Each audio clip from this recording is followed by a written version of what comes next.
What happens when a system built to track people is quietly used to make them disappear? You didn't mishear that. Hidden deep within the Florida Everglades lies a facility you were never meant to know existed.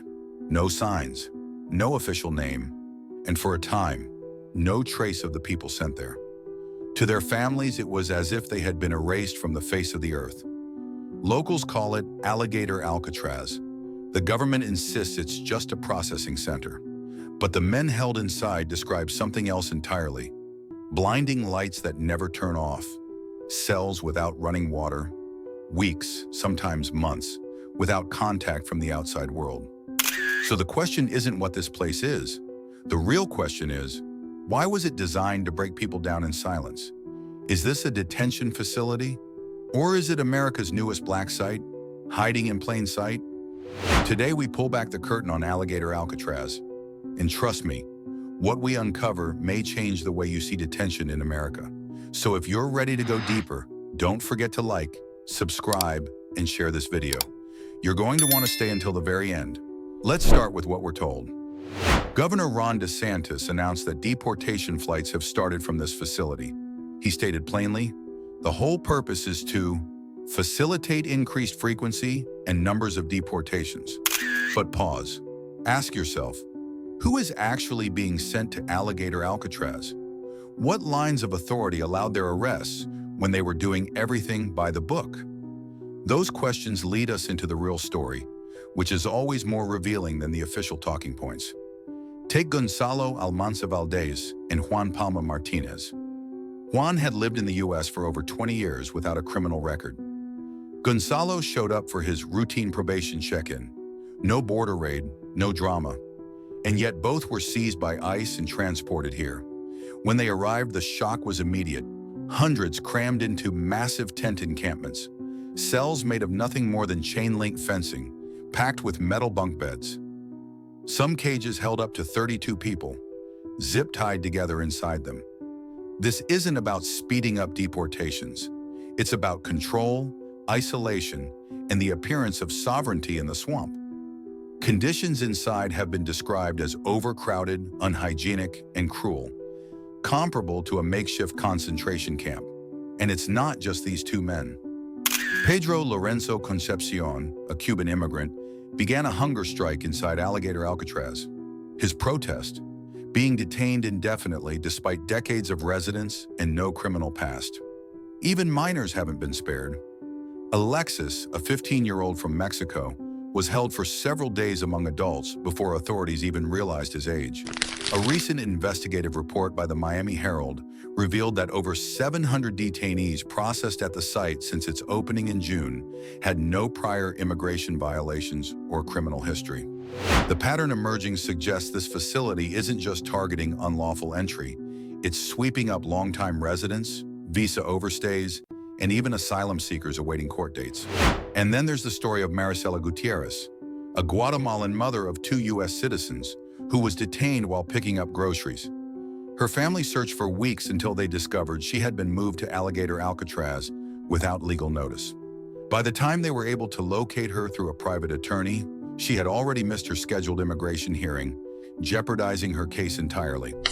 According to Freedom for Immigrants, a nonprofit that monitors detention conditions, several detainees at Alligator Alcatraz were legal U.S. residents placed in removal proceedings without judicial review.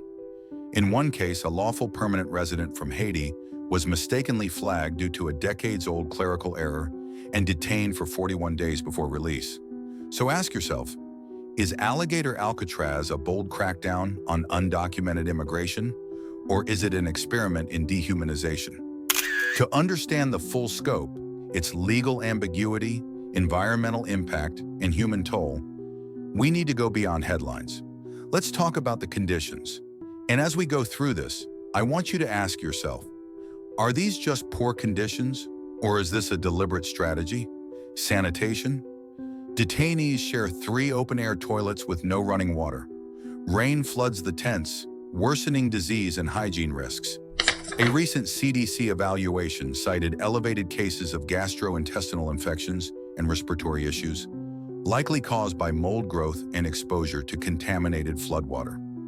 Lights stay on 24/7, Constant illumination is a well-known tactic in psychological warfare. It disrupts sleep, erodes mental stability, and fosters confusion. The noise never stops. Generators hum non-stop. Detainees report screaming from neighboring cages, some from panic attacks, others from untreated mental illness. The absence of mental health professionals has led to deteriorating conditions among the vulnerable. And the environment?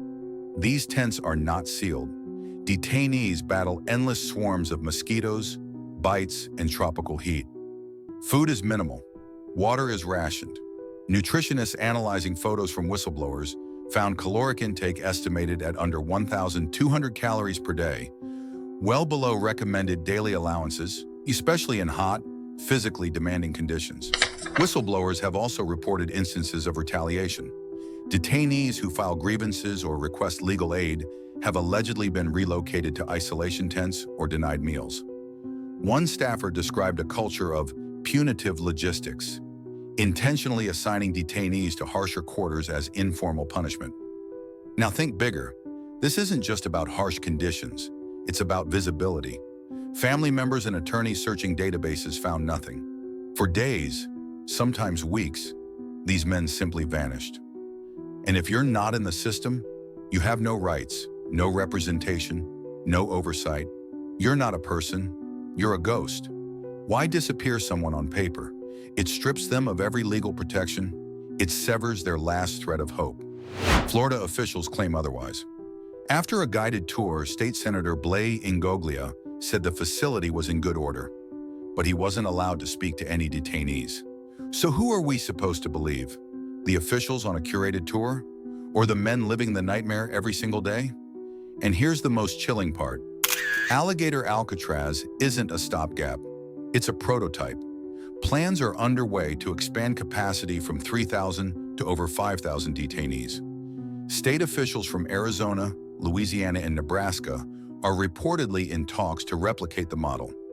This facility was built in just 8 days on a decommissioned airfield inside Big Cypress National Preserve. Environmental groups say this violates protection laws. The Miccosukee tribe calls the land sacred. Lawsuits are already underway. A formal complaint by the Center for Biological Diversity alleges that the construction displaced nesting sites of endangered wood storks and caused irreversible damage to the water table. Scientists at the University of Florida raised alarms over groundwater contamination and erosion risks caused by the concrete platforms installed without proper drainage infrastructure.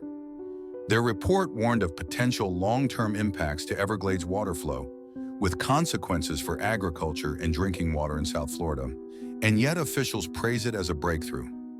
Department of Homeland Security Secretary Kristi Noem says Alligator Alcatraz could become a national framework. State legislators in Texas have already proposed a bill to convert underused airport terminals into processing hubs modeled after Alligator Alcatraz. In Mississippi, an exploratory committee has begun evaluating decommissioned National Guard facilities. What began as a hidden encampment in the swamp may soon become something far larger, a system built not on justice, but on disappearance. Because Alligator Alcatraz is no longer just a place, it's a precedent. And the question every American needs to ask is, a precedent for what kind of country? If this story moved you or made you question what's being built behind closed doors, then don't just scroll away. And if you feel that pull to keep searching, don't forget to like, subscribe, and turn on notifications so you never miss a step in our journey to uncover what still hides on this earth. Thank you for watching, and I'll see you next time.